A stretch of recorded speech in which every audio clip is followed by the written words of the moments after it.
Hey, AP Chemisters, this is Mrs. Vanderlei bringing you the 2.5 chapter of the Blankwalle.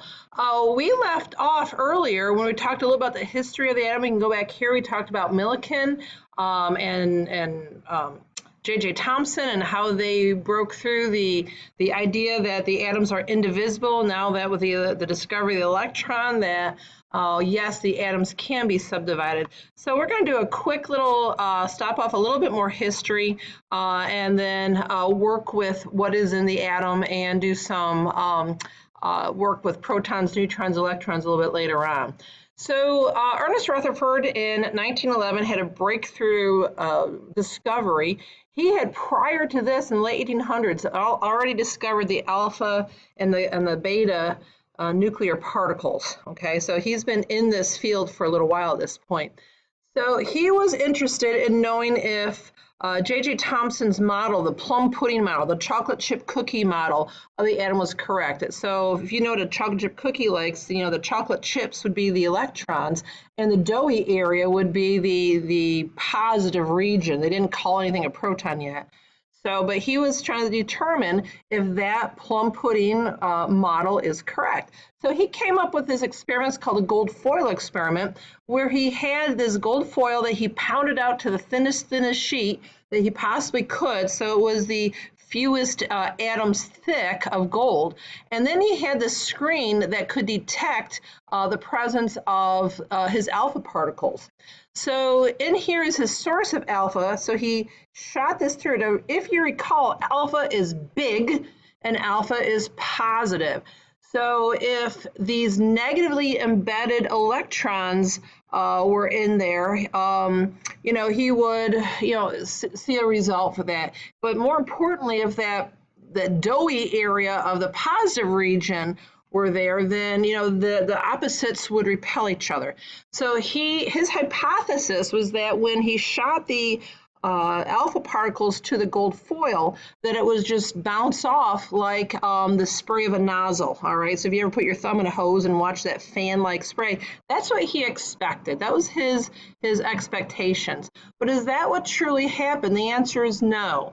He found out that 99% or so went straight through. So there was nothing in the positiveness that would deflect it. But 1 out of 2,000 ended up bouncing back. So it hit the gold foil and it bounced back. He likened that result that if you would take a 14-inch cannon shell and fire it at a piece of tissue paper and it would bounce back and get you. All right, he could not believe those results. He repeated it over and over, and as it turned out, the results were always the same. So his conclusion was whatever it hit 1 out of 2,000 times had to be dense. Why? It had to be more mass than the alpha particle, and it had to be positively charged because it bounced off. All right, and so he called that region the nucleus. All right, still didn't know anything about protons, but that's where the center of this atom is, where the positiveness of the atom was. And the electrons must be so incredibly small and low mass that it really didn't affect the rest of these alpha particles. Okay, so he was the one that would actually determine, define the nucleus. Okay, so here is the plum pudding model of J.J. Thomson, but that's not what happened. Notice that this would bounce right back, and it's like, holy cow, what was that? So now we have a nucleus which bounced off the alpha particles, and the electron clouds really didn't deflect anything.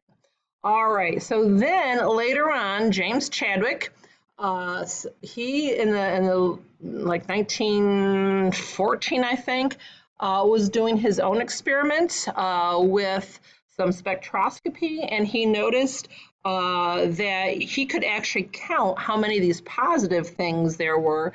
And he's the one that discovered, I'm sorry, it wasn't Chadwick, it was, I'll get it, Moseley. Moseley is not in here. Moseley discovered the proton, and Chadwick, who's written here now, in the 1930s, was still looking for the missing mass. So Moseley, in the 1914, 1915 time, found the proton, in a sense, found that it was more massive, to reinforce what Rutherford said. And so there was still missing mass. The electrons aren't very heavy at all. So Chadwick discovered it, and as it turns out, James Chadwick, a nickname for James is Jimmy, and that's where Jimmy Neutron kind of came from James Chadwick. So he discovered the neutron. So that's where we are now. So now we know about electrons from J.J. Thomson, protons from the early work of Rutherford and then Henry Moseley, and then neutrons from James Chadwick. Okay, so that's 2.5. 2.6 is the subatomic particles, protons, neutrons, electrons, and atoms. At this point, I would get out your periodic table. So why don't you do that? All right, hopefully you paused this and got out your periodic table, so let's begin. So atoms, as we just said from the history, composed of protons, neutrons, electrons. The nucleus is where the protons and neutrons are. That's where your mass is. And then electron cloud is where these very, very lightweight electrons surround it, and that's where your volume comes from. So if you look here, we have the actual mass in kilograms, pretty small. We have an AMU mass, the charge, and then the charge in coulombs. So the atomic mass unit, AMU, they defined it as the mass of 1/12 of a carbon-12 atom, which is pretty much the mass of a neutron or a proton. Look at these guys. They're almost exactly the same mass, all right, to the magnitude of 27. So 1.67262, 1.67493. So the neutron is barely heavier than a proton. So here's the actual mass in AMUs, and so because the kilogram is so cumbersome, they just made it a relative mass, okay? So elements are defined by their atomic number. They abbreviate this atomic number by the letter Z. I really don't know why. And that is the number of protons in the atom. And that's what Henry Moseley was doing. He was the one that really reinforced Mendeleev's periodic tables. Like, why did Mendeleev put the periodic table the way he did? It wasn't until like 1914, 1915 that Henry Moseley is literally counting the protons in each atom and said, yes, it goes up by one, you know, the way that the periodic table is arranged. No two elements have the exact same number of protons. So it's the identity of that element.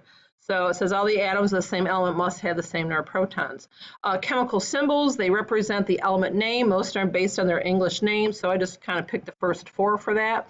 Many of these elements have Latin-based names. So Fe is iron for ferrium. Pb is plumbum. Sn is stannous. Au is auric, and Ag is argentium. I think I said that right. So that means iron, lead, tin, gold, and silver. Those are your Latin-based names. Some are named for their properties. Iodine is Greek for iodos, which means violet, so it's a purple color. Cobalt is kind of fun. Cobalt is German for little devil, believe it or not. The reason why they called it that was so difficult to separate it from nickel. So if you have a sample of nickel, most likely you have some cobalt lingering around because it's so hard to separate the two. Radium is named after the fact that it's radioactive. And then technetium, if you look at your periodic table, it is element number, I think it's 43. Let me check. Yes, it is. And it is the first man-made element, really, that's not beyond uranium. It's the only man-made element not beyond uranium.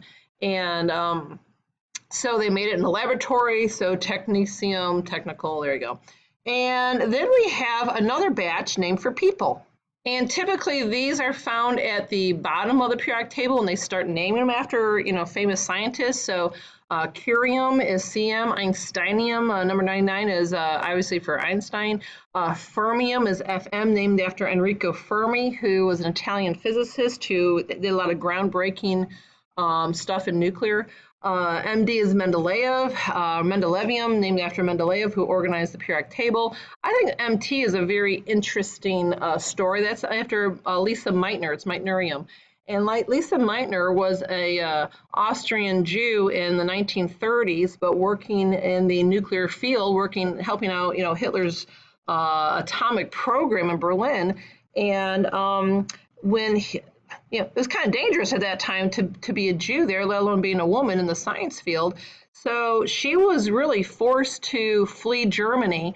It was her friends that said, Lisa, get out of here. So she went to Sweden, where she met up with Niels Bohr, and he found her a safe place to live. Anyway, she did all this research on, this atomic stuff, but she was writing letters back and forth to her nephew and saying, like, this is what you should do in your experiment. They would do it in Berlin, then he'd write letters back and tell her results. And she finally figured out that some of the results were fitting perfectly with E equals mc squared. She actually could calculate the nuclear mass, or called the mass defect, times the speed of light squared equals the energy that was released. And she wrote to Albert Einstein saying, hey, Albert, I figured out your E equals mc squared. I actually have data to prove it. And he goes, well, I don't think so, Lisa. Why don't you talk to Ernest Rutherford? He's the expert. And Ernest Rutherford took a look at her data and said, Lisa, I think you're onto something. You're right. And so she actually proved E equals mc squared. The sad story was is that one of those German guys, wasn't her nephew, but was another guy, Otto Hahn, took all the credit for it. And he actually had at one time an element named after him for this. Then they realized it was Lisa that actually did it. So they took away his element and gave her one instead. So anyway, that's Lisa Meitner. I think it's a cool story there, obviously. And then, of course, there's one more you really need to know, and it's right here. So that's named after a Norse goddess of beauty, Venetis. I kind of like to think it's named after Blankwalle, too. All right, so that's your vanadium, goddess of beauty. Got it. All right, name for places. You might be familiar with some of these. We have francium, germanium, polonium, named after Poland. Marie Curie named that one. Americium, californium, berkelium, because a lot of our nuclear transuranium elements were done at the Berkeley lab in California in America. So there's just some examples there. I could go on and give you more detail, but that's plenty. Let's talk about isotopes next. So back at the beginning, we talked about Dalton's laws, and he came up with some pretty good ones for what he knew at the time. One of them, he said that all atoms are identical, and that's unfortunately not the case. We came up with the term isotopes. Iso, that prefix iso means the same, comma, but, all right, but there's something different. So an isotope has the same number of protons, but different number of neutrons, or you can say it's the same element, but you have a different mass number. So the mass number is called A. I usually call it Mn. Is the sum, or you add the number of neutrons and the protons for an element. So a different mass number does not mean a different element, just a different isotope. As long as it has the exact same number of protons, it is that same element.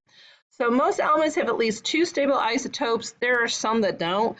So aluminum has only one stable. Fluorine and phosphorus have only one stable.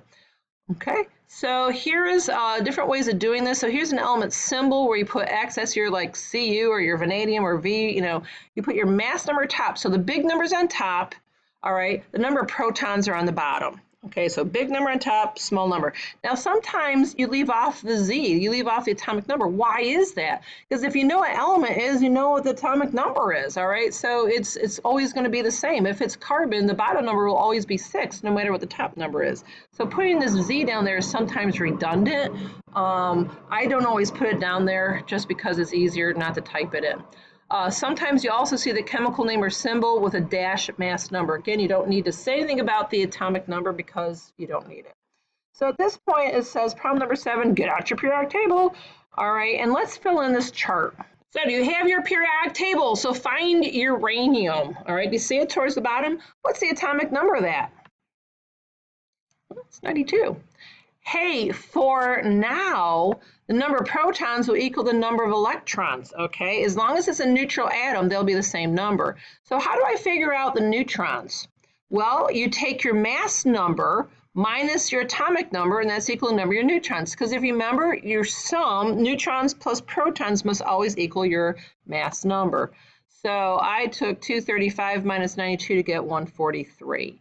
As far as the chemical symbol goes, we've already done this form of it, so I'm doing this form. So just write uranium-235. Go ahead and fill out the rest of this chart. Pause this. I'll throw the answers up. So do it on your own. Really practice this. I mean that. Bye. Okay, welcome back. So did you get all this? Okay. And hopefully you did. And the last thing is, which of the problems in number 7 are isotopes? Which are the same elements but different mass numbers? Hopefully you found E and F. Why? Same element, different mass number. But what about uranium and neptunium? Are they isotopes? The answer is no, they're different elements, same mass number, just they're different elements. I'm out of time. The next one will pick up where I left off. So as I always say, don't wait to be great. Bye, everyone.